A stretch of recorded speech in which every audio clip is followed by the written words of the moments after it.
Coming up on Look Today, well, SUNY Adirondack is expanding its curriculum for the growing local industries. I've got details. And the town of Queensbury may invest in electric cars. I've got those details. Plus, Bands and Beans raises money to benefit the Lake George Arts Project. I've got those details. All ahead on Look Today.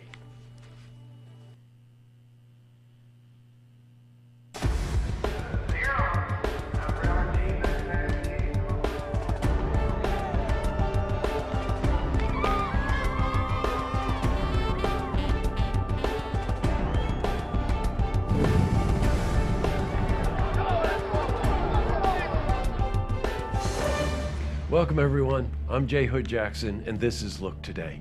Well, in tonight's program I sit down with Lois Celeste. Now, she's the Executive Director, Saratoga Senior Center, and we're joined by Erica Salamita. Now, she's the Associate Director of Programs and Services for Alzheimer's Association. They're here to talk about the symptoms of Alzheimer's and the association's work in dealing with this disease. I also sit down with Dan Begrin. Now, he's a folk musician, and we're joined by Garrett Livermore. He's the Executive Director of the Great Camp Sagamore. They're here to discuss a conference that will benefit Camp Sagamore. Plus, we've got your weather for the Tri-North counties. But first, these headline stories. Well, in our lead story, SUNY Adirondack is adding new academic programs to its curriculum. Now, these will include associate degrees in fine arts, physical education, and technology. Well, the College Board of Trustees approved an application for the expansion, which was submitted to the SUNY administration this past week. Well, we spoke to John Jablonski. He's Vice President for Academic Affairs. Some of the programs are really a sign of the times. We have a new program in cybersecurity and another program in information security, which is a little more about programming. A brand new program in health education, which helps students who want to get into that booming field right now. So things are happening at SUNY Adirondack. We also spoke to John about what this means for the local economy. It means that we're responsive. We're responsive to what our students are looking to study and trying to make sure that they have that kind of access to higher education here in the area. And we're also responsive to the needs of our economy, the employers, and the skills that they're looking for here. And that's one of the great things about SUNY Adirondack is we are pretty nimble and we are pretty responsive. Yes, they are. In other news, well, the town of Queensbury may take a lead in our communities to introduce clean energy cars. Now, the town board may buy electric cars and build a charging station. Now, the town could potentially qualify for a $100,000 grant to implement this project. And we contacted John Strau's office when we heard about this. He's a supervisor, town of Queensbury, and we're going to have more on this when he gets back to us. Switching from news to weather. Well, today saw a surge in temperatures as a warm front came through the region. Let's see how the rest of the week is shaping up. For a more detailed look at our weather, let's head to the Glens Falls Weather Center for a look at your first forecast. Thanks, Jesse. As we jump into the first look forecast right now, we're going to continue to see this one low pushing out across the northeast, rotating in some light rain and even some more moderate rainfall across the coast. Not really affecting us, though.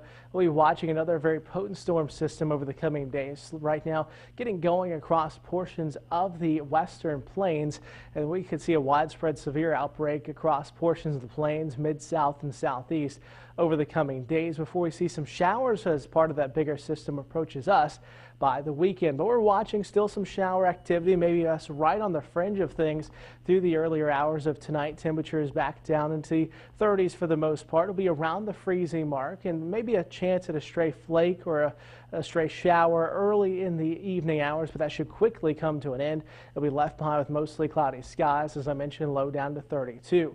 45 degrees for the daytime Wednesday, partly sunny skies, so we'll start to get a little bit more pleasant. Still watching the north wind blowing in between 5 to 15 miles per hour, and out the door we're going to see a dry out. That's the good news for us. We'll see a drier day finally, partly cloudy skies, and we'll see temperatures about freezing, trying to push towards the 40-degree mark by the 9 a.m. hour. Over the next couple of days, we're going to stay dry through Thursday, then back to a chance of some light rain to moderate rainfall Friday.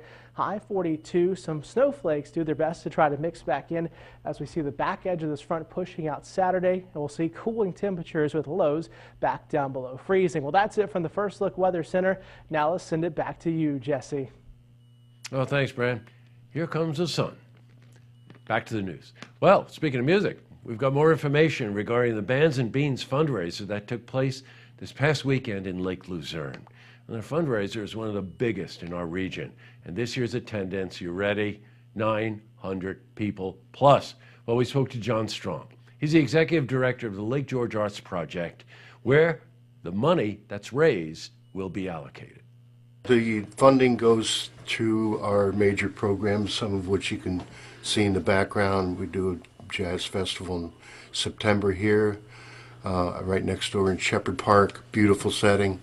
We do a summer concert series, also in Shepherd Park.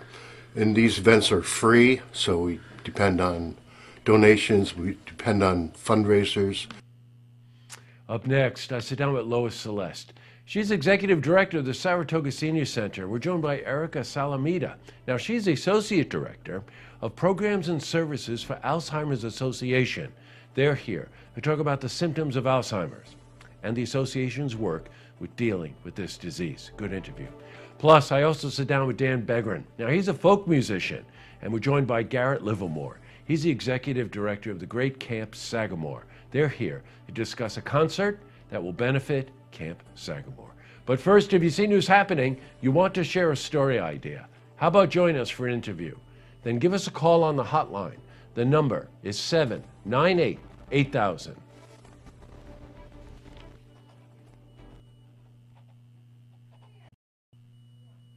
Well, that's all the time we have for this edition of Look Today. Just a couple of quick lookouts. After we finished the interview with Erica concerning the Alzheimer's Association, she did mention to me that coming up Tuesday, May 9th, there's going to be a forum at the Queensbury Hotel for caregivers. As you can probably tell, caregivers play a large role in the health of anyone suffering from Alzheimer's. So we'll give you more information about that as it gets closer to the date. But just in case you want to plan, Tuesday, May 9th, Queensbury Hotel in Glens Falls. Also a reminder, go to Facebook. We're just releasing our electronic newsletter for the month.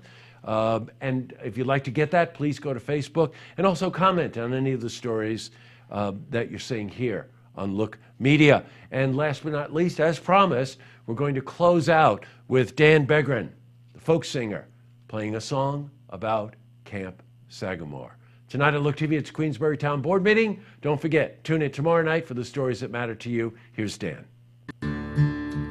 Sagamore, a bit of history. Sagamore, now it's part of me. A home in the woods, place on the shore, going back